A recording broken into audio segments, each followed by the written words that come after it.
প্রশ্নটা রেখেছেন।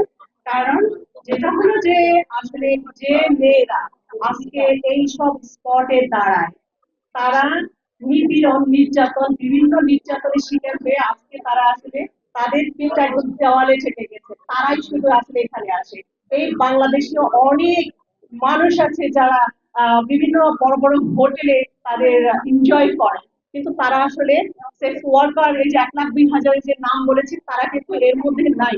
কিন্তু আপনি যে প্রশ্নটা রেখেছেন অত্যন্ত গুরুত্বপূর্ণ। কারণ যে মেয়েরা আজকে রাস্তায় দাঁড়ায়, তারা কোনোভাবে তারা নিজেই কিন্তু একা একা এই সেক্স পেশাটা করতে আসে নাই, তাদের সেক্স রেটটা করার জন্য আসলে কেউ না কেউ বাধ্য করেছে। তারা তারা বিভিন্ন গ্রাম থেকে এসেছে, দেখা যায় কি যে কেউ বাসায় কাজ করতে আসে, সেখানে সে নিপীড়ন নির্যাতনের শিকার হয়েছে। সেখানে হতে হতে তার পিঠ যখন দেওয়ালে ঠেকেছে তখন সে রাস্তায় দাঁড়াচ্ছে।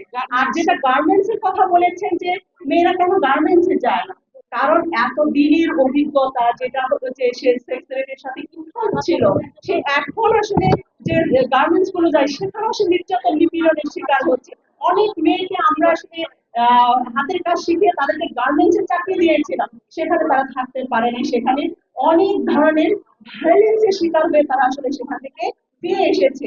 শুধু তাই না, এই বাংলাদেশের অনেক যৌনকর্মীকে লোভ লালসা দেখিয়ে বিয়ে করিয়ে তাদের ঘরের বধূ বানিয়ে নিয়ে যায়, কিন্তু দুদিন পর দেখা যায় কি তার যে তকমা লাগায় যে সে একজন সেক্স ওয়ার্কার, সে একজন যৌনকর্মী, সে এই কথাগুলো শুনতে শুনতে তার আসলে ভিতরের যে আসলে একটা মানুষ থাকে, সে মানসিকতা আসলে মরে যায়। তারা আসলে এখন কোথায় যাবে?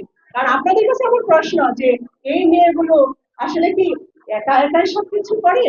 আর এই যে যে যে জিনিসটা আসলে এখন ভাইরাল হয়ে গেছে যে মেয়েটাকে পিটিয়ে তাদের ঘরের ভিতরে দিতে হবে, তারা স্পটে দাঁড়াইতে পারবে না, এই মেয়েরা তো আসলে অমানবিক নির্যাতনের শিকার হচ্ছে। তারা তো আসলে তাদের পিছনের যে লোকগুলা, আজকে সমাজের সেই দৃষ্টিভঙ্গিটা আসলে পরিবর্তন করা দরকার। আমাদের মনে হচ্ছে যে তাদের দৃষ্টিভঙ্গি যদি পরিবর্তন না হয়, কখনোই কি আসলে একজন সেক্স ওয়ার্কারের দৃষ্টিভঙ্গি পরিবর্তন হবে? তারা তো আসলে জীবনে জীবিকা অর্জনের জন্য, তার পেটে ভাত দেওয়ার জন্য, তার সন্তানকে মানুষ করার জন্য আসলে এই পেশার সাথে সম্পৃক্ত হয়েছে।